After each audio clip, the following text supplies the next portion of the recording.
Welcome to Luca is a Billionaire, where the only thing I invest in is your answers. You start by confirming power is off. Don't assume. Use a non-contact tester and turn the breaker off, then verify. Next, measure and strip about 10-12 mm of insulation from each conductor so copper is exposed. This ensures good mechanical and electrical contact. Once stripped, spread the strands slightly and inspect for nicks or corrosion. Trim any frayed ends. Make sure matching conductor colors or markings are paired, because consistent wiring prevents cross-connections and simplifies the joint later. You now form the joint. Align like conductors and twist them clockwise for a solid mechanical connection.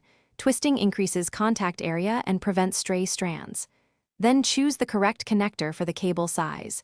Crimp sleeve for high current, wire nut for standard lighting, or solder plus heat shrink for permanent low voltage runs. Crimp firmly with the right die. Heat shrink covers seal and insulate. Once connected, wrap the joint and add strain relief so movement won't loosen the termination. This protects both electricity flow. You finish by restoring power carefully and testing the circuit. Turn the fixture on and verify voltage with a meter. Correct voltage and steady light mean success.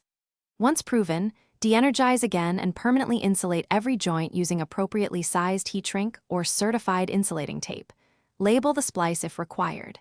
If you see flicker, warmth, or intermittent contact, cut power immediately, reopen the joint, and recheck the conductor contact and connector selection.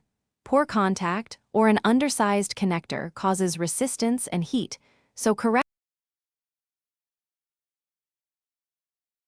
Thanks for watching and please subscribe. It's the best investment you'll ever make.